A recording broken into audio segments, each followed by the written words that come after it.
Welcome to Generation Hope, a podcast by connect.faith. I'm Callie Bronkema, and I'm looking for stories of hope in the lives of young adults.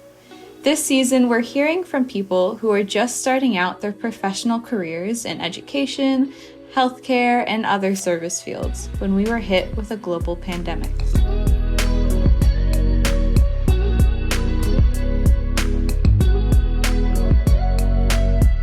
Today, I am joined by Lucie Goddard, who is a recent graduate from Durham University in Northern England and is currently serving as a native English teacher in Hong Kong.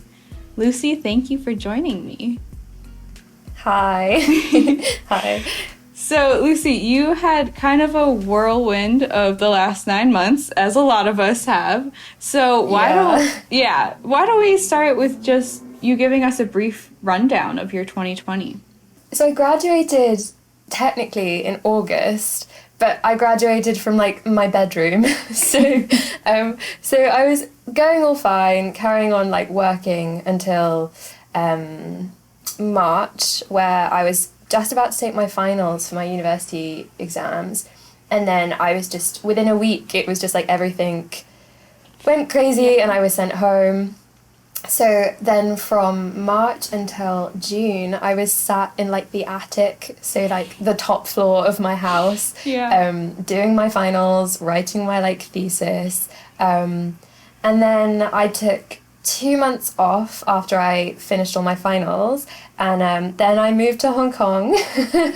And I quarantined for 2 weeks to be here, and I started working for this charity which is called the Chatteris Educational Foundation, and they place recent university graduates, so me, who speak native English, and I'm English, so that makes sense, and they put us in schools that are weak performing in places around Hong Kong, traditionally the lower socioeconomic areas. So I started teaching in September with very limited teaching experience, I won't lie, and I started teaching classes of 30 kids, essentially trying to provide them with education that kids in higher performing schools or higher socioeconomic areas in Hong Kong would get. The whole premise of this charity is to give schools what we call net teachers. So that's what I am. I'm a native English teacher. And most international schools or high performing schools will naturally have a net. Some schools only have one, some schools want more than one, but they just can't afford them if they're in lower performing areas. So I was put in essentially as a cheap net. And I'm in a school in a district called Sham Shui Po, which is traditionally one of the poor areas, and I work in a all-girls school teaching 12-year-olds to 15-year-olds just basic English and conversational English, because they naturally won't get that at home and they won't get that at school. So that's what I started doing up until September. I was teaching online, and then for 2 months I was teaching in person, and then in December we had the beginning of a fourth wave in Hong Kong, so everything shut down again, so I started teaching online again up until now. And so that's what I've been doing. It's been it's a bit of a blur of a year, actually. I said to a friend the other day, I feel like I've lived an entire year in the past 3 months, because everything was so stagnant up until August, and then it was just everything at once. So it doesn't feel like New Year at all. It feels like June. Is teaching in Hong Kong something that was already on your radar and you were thinking about it before all this happened, or how did you kind of hear about this program and decide you wanted to do it? Actually, I got this job last November. Oh, wow. So I've had experience with kids. I really enjoy working with kids. I mean, I worked with you in a camp in the States, and then I did some teaching at university. I taught biology, and I've done various programs with primary school kids, secondary school kids, And then I got an email through when I was sitting, just like doing an essay one day that was like, "Hi, do you want to teach English in Hong Kong?" And I was like, "Fine, sure." I have no other like ideas. You know that like the final year of like college, and you're just panicking about what to do. And then I basically just took that, and it seemed pretty perfect for the experience that I had. I knew I was going the whole time the pandemic started. But it was actually in March, I was like, oh no, I got so excited and I was so ready to go and teach. And then for a couple of months, it looked like it wasn't going to happen.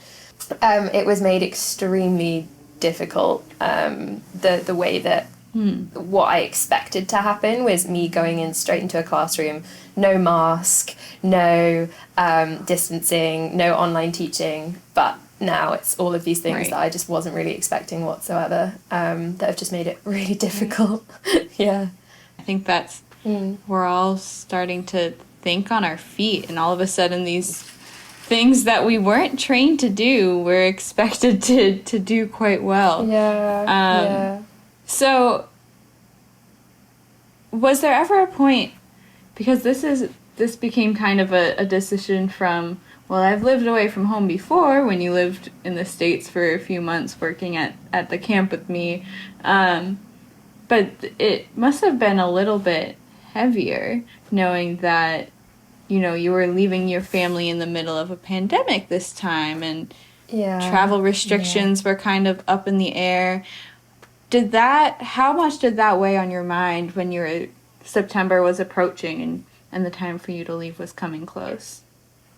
I think I was entirely derealized from the situation. I think the whole lockdown in England and our way of living had just changed so much that everything was so stagnant, and I kind of, because I'd been living the same way for a few months, it kind of just felt like that would never stop. And then I remember I hadn't packed my bag, and it was like the day before I was meant to get on the plane. My goodness. And I was just completely ignoring it because it was just such a massive thing in comparison with what I'd been living for the past couple of months. Yeah.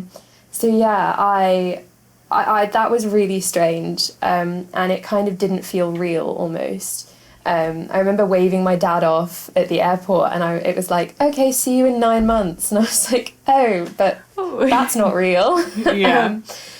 And I felt awful because the situation in England and the situation in Hong Kong are wildly different. So Hong Kong's pretty safe at the moment in terms of the pandemic. Everything is really efficient. Everything is clean. It's like legal to wear a mask everywhere. And just everything is so efficient, and I feel safe. Whereas at home, oh my goodness, it's not looking too good. So I do feel incredibly guilty sending my family pictures of me on a beach when they're sat at home. And then in terms of like the idea of teaching, I think I've already said it, but it was just like, it was just not what I was expecting whatsoever. Right. Like I had to all of the training that I would have received in order to do my job, I received over Zoom in quarantine. Yeah. So I was in this hotel room on Zoom receiving teaching that was meant to be about in-person teaching, but it was over Zoom. Right. So, and I don't know if you know what phonics are, but phonics is like the sounds that you make, or the individual sounds in English that you use to create words. Mm-hmm. And it's heavily based around the mouth.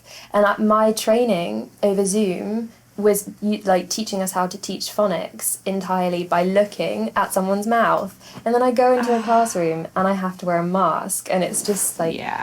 It was just I think it was something that nobody foresaw, so it was really difficult to kind of know how to do the training, and so that was really difficult actually.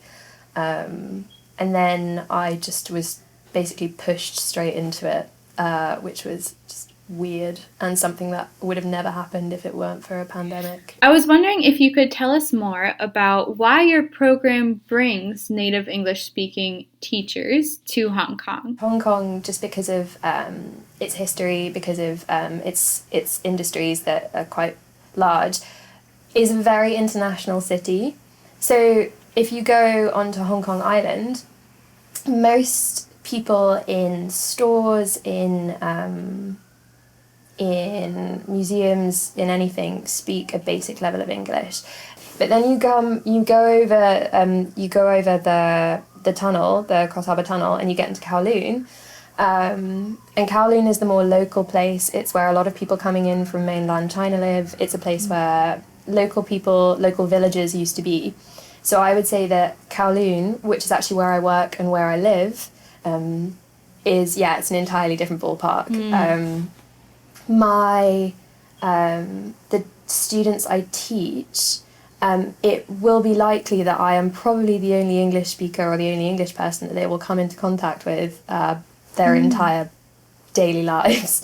So that is really strange. The whole point of my job and the charity that I work for is to raise the English proficiency in these regions, because to get into university, to get some jobs in Hong Kong, you have to have passed a basic proficiency of English. So the EDB, the Education Bureau in Hong Kong, they put so much money into English teaching and getting native English speakers out into these schools because they value it so much. And I think it's something that as an English speaker I have taken for granted so much. And they really, really value it. They really value English, which is something that I found really, really interesting. As a person who is walking into their classroom speaking one language when they are learning three, it's a weird space to be in, I won't lie. Yeah, that's an interesting dynamic, because it's something that, we were born with the privilege of speaking this language that so many nations recognize. And yet, we're not more skilled than these kids who are learning three languages. No. If anything, I feel dumb compared to them. They're so smart, and the way that they learn language is just so expected of them. And honestly, it's really cool seeing how flexible these kids have to be with their languages. So they speak the three main languages in Hong Kong are Mandarin, Cantonese, which is a dialect of Chinese, and English. So they're having to jump between all three, and it feels so strange walking in with some strange teacher superior complex that just in my eyes entirely isn't true, because they're putting in so much more effort than I am. I've only ever learnt one language. Right, I can imagine that's a weird dynamic of you're here to teach them something which the larger culture has deemed highly valuable, but you were born with that, and it just all depends on where you live. That's very interesting.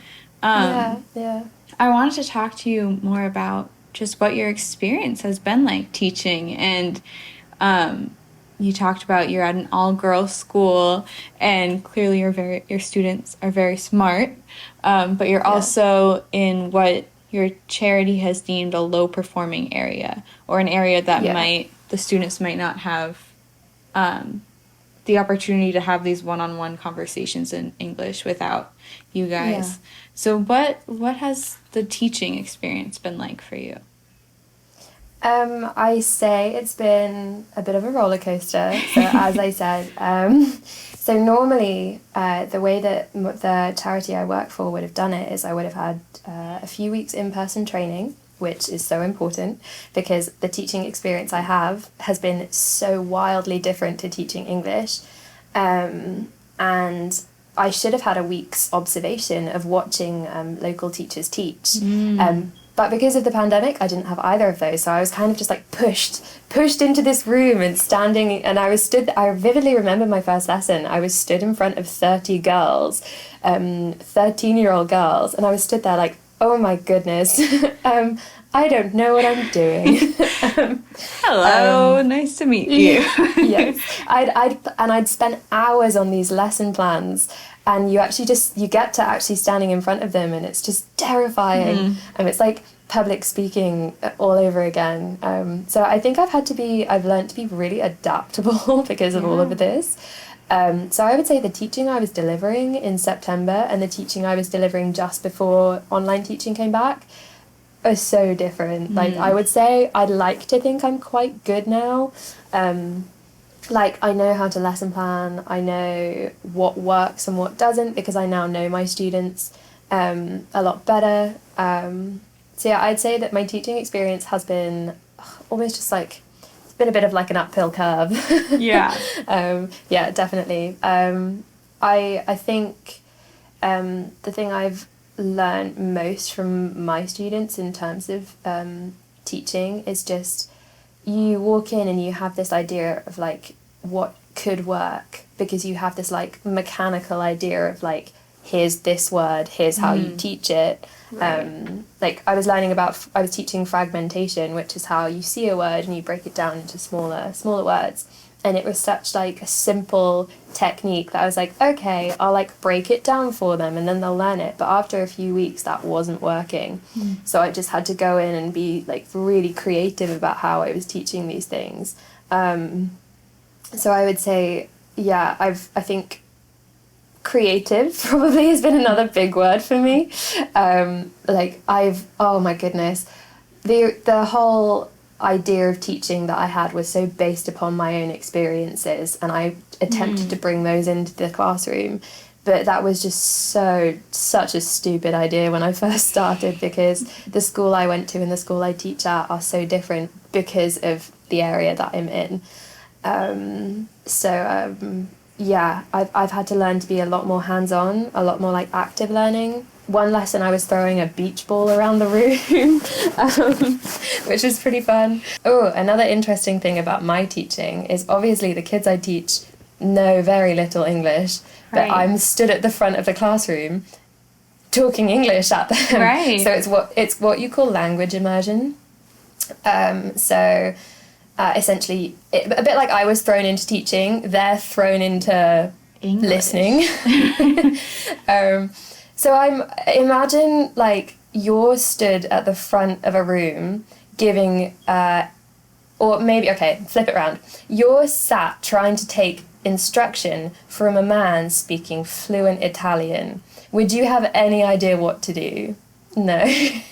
I would leave. Yeah. No. So that's what I'm doing to these kids. That's been really difficult. And learning how to put instruction in my language to a group of people who don't speak my language has been something I've learned. So much body language, so many pictures on the board, lots of pointing. Yeah, that's been really interesting. Yeah. And something that I probably, if I end up teaching again, something I probably won't have to ever do again. But it's been so interesting, yeah. That is so important for people to remember, is you have to meet the people where they are.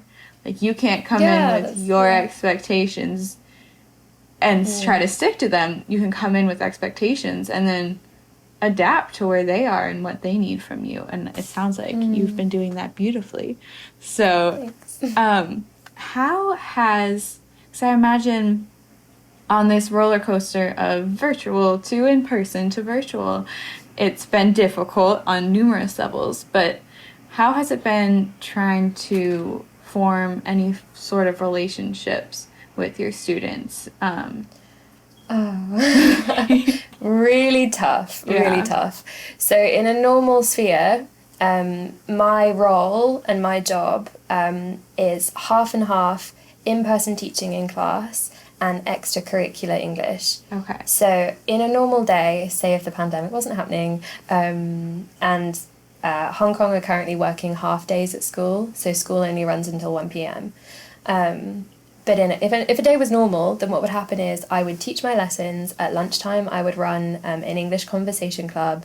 Then I would teach my lessons in the afternoon, and after school, I would have an activity. And I would say that from my experiences of learning language, when I was at school, I learnt the most language from the extra stuff, the games, the conversation clubs, the like discussion groups or debate groups, as opposed to being taught grammar. Right. So that's what I'm missing. quite a lot. And I feel like I've had this conversation with my mentor, and I've said, like, I feel like I'm only doing half my job, and that is so true. And I've raised this with the local teachers I teach with, and they go, yes, but that's out of your control, because we physically cannot run those lessons right now because the kids cannot be in school past 1. Right. The online timetable of lessons they have is packed because these kids have to know so much to take their exams in April. Oh my goodness, their exams are in April. They're only a few months away, and they've got so much to get through that there's just no space in the timetable for it anymore.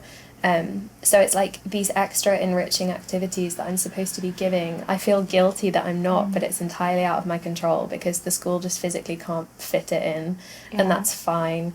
So yeah, I do feel like I'm only really meeting half of what I'm here to do, which is frustrating. But it's kind of just like pushing that as much as I can through my lessons. So yeah, doing like engaging stuff, or like the big thing that I've discovered that is really important is going outside during break times. I just walk through the corridors and I try to talk with the kids because that's where I think they're going to pick up the most, and that's where I think, from my experience of learning, the teachers I formed the best relationships with were the ones I could have not too casual but casual conversations with. And especially if that's in English, that's so useful for them, and that's what I should have been doing in my extra sessions, but obviously I'm not. So I'll just roam the halls at break time and I'll just be like, hello, how are you? And the kids who want to speak to me will stop and they'll start speaking, and that's really nice. And something else I would say that I've learned, especially when I was at camp and especially in other spheres, is just like knowing, this sounds so lame, but knowing someone's name to me is so important. And I've started to learn. I have 300 students, but I would say, wow. I know a large proportion of them. So just like walking down the corridor, I'll be like, oh, hey, Hannah, how are you? So that's going well, and something that I would have done better if I was seeing them more than I am right now.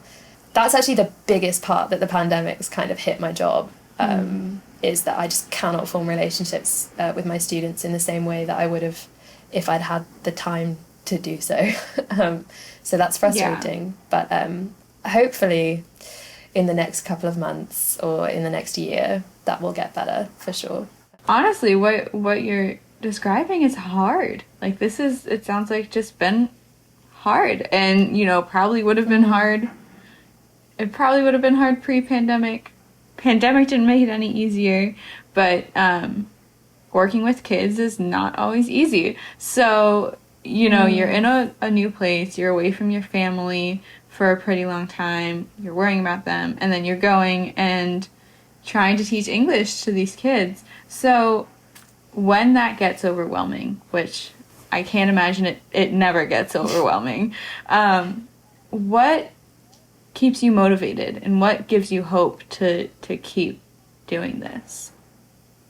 Good question. This is something I have not thought about enough. I've just been so I think the thing is, dealing with the day-to-day at the moment, and I guess everybody feels this, is so difficult in itself that it's actually hard to sit back and be like, why am I doing this? I would say, I think the thing that keeps me motivated with my job is the fact that sometimes when you have a really good lesson, or if you'll have a conversation with a kid who is saying like, oh, I'm gonna go and do this, my dream is to do this. I was speaking with one girl ages ago and she was like, yeah, I really want to be a writer, because she was doing this poetry competition, and she was like, yeah, I think I want to write. And I was like, amazing, okay. And it's kind of like, I think the thing about teaching that I'm finding enjoying is hearing about what these kids want to do. And I can imagine when I was at school and I was speaking with my teachers, thinking about where I wanted to go, hearing that for them must have been such a big driver, because you're like, okay, this kid wants to do this, my job is to put them there. Looking around where you are and what's happening in the world, what's happening where you are, what's happening where your family is, what do you hope for? What do you hope happens in the rest of your teaching contract? Or what do you hope for the girls in your classes? Or what do you hope for your family? Big question, but just generally, what are you hoping for right now? I've thought about this a lot, actually, particularly just because you look about the way that everything was living and the way that we were working before everything kicked off. And I think the biggest thing that this pandemic has done in my job, in my life, in a lot of systems, is I just think it's brought up a lot of holes that we've had to fill by having to move onto different platforms or move into different ways of working or living. Or I think it's opened up a lot of problems that I think we knew we had, but we hadn't dealt with. So for example, in my job, having to move to online learning, I think a lot of these teachers were just delivering what they were delivering in class online, and they were seeing that their kids were playing on a PlayStation instead of listening because they could. And it's like, well, your kids are clearly not finding this interesting, so you need to make this more engaging. And that's something that I learned. And then you move into the ordinary world, and you look at, well, the ordinary world, you walk into the streets and you looked at the way that we were dealing with the basic hygiene and being with each other. I think what this pandemic has done is kind of opened up how before, we were doing things. I think it opened up a lot of issues that we had with public health.